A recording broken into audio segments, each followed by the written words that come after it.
the truth is, if you're a music therapist and you're practicing effectively in a hospice setting as a teammate, you are likely going to invoke some of the heavy shit. Because we know that someone who's on that bardo of death is in a liminal space of the psyche, and music is one of the deepest keys to that. So it's very likely that you're gonna get in deeper than you might think sometimes for a patient.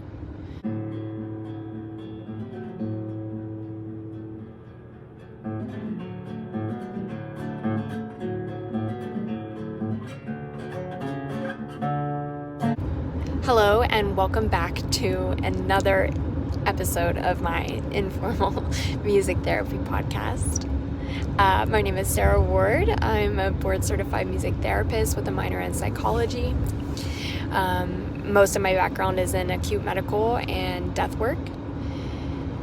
I stole this from the freaking brilliant Jennifer Harvey Sallin. I think that's her last name. Sorry, girl. Got a hyphenated name, that gets me. Saying that we sometimes are working with people who are below zero. That was a lot of the work that I was doing and historically have actually always done. It's very rare that I've actually worked in an environment where people were doing okay or thriving. So when it's in crisis mode, it's crisis mode. You're operating alongside social workers. You're operating alongside people who are emergently making plans of care. If you were that patient's preferred person and preferred advocate, too bad. You're coming along for the ride, buddy. So yeah, sometimes I felt that the word intervention was and still is incredibly appropriate in the medical setting. A lot of times what would happen to me is I would have visit times with someone perhaps in a facility when their family wasn't there. And they told me maybe some really important information about how they thought about their lives and what they thought their legacy should be. And then perhaps they had a very quick collapse and family members came, but they were unable to communicate in that same way. And it might be my job to be the speaker on their behalf. When I completed my degree, it was only 2019, but some time has passed. And we typically universally use the word intervention to describe whatever you were going to do in the session to address the needs of the client. This is formal, this can be very planned, but it can also be flexible. For most of my bedside work, I was meeting people that I might only see one time. And in hospice, they might die and I might only see them one time. And to actually assess them fully and then also provide intervention, you will have to be improvisatory in that. So it's not always a very planned out thing, but an intervention can also be part of a care plan. I mean, I was actively care planning alongside physicians. My notes were in medical orders for patients to receive intervention through music therapy.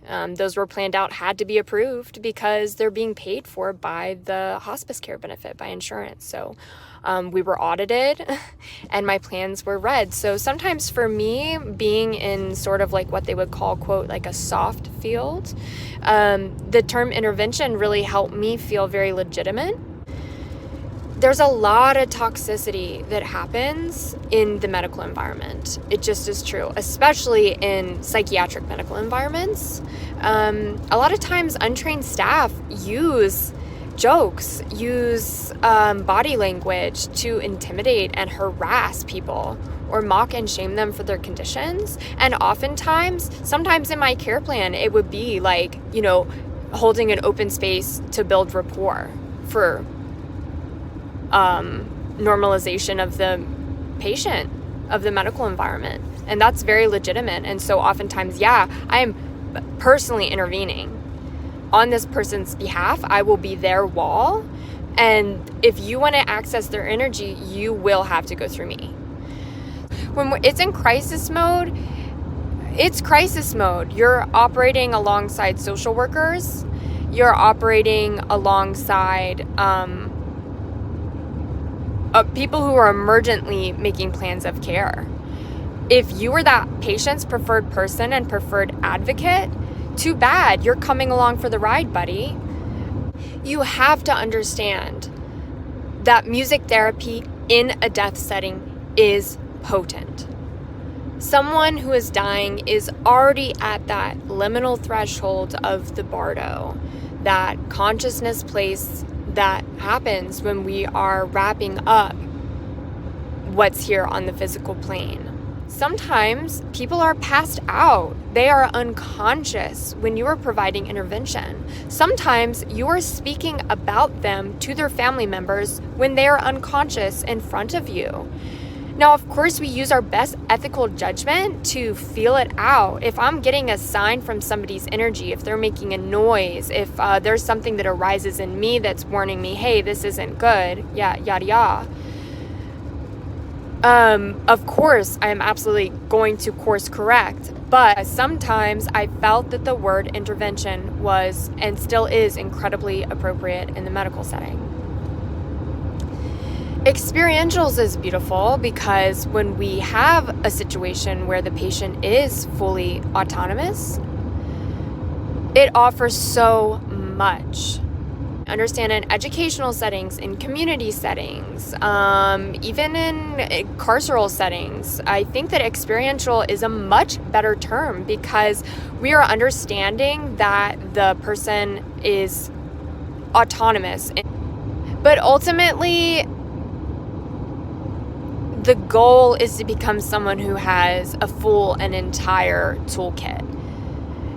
To have a full-blown, like at least in my opinion, incredible activist who can activate within themselves any type of model that is needed to suit what has to be done in that time or place because of an ethical duty to respond for the greater good. Anyway, thank you for listening to me shoot the shit a little bit more on my degree, and I hope everyone has a blessed day.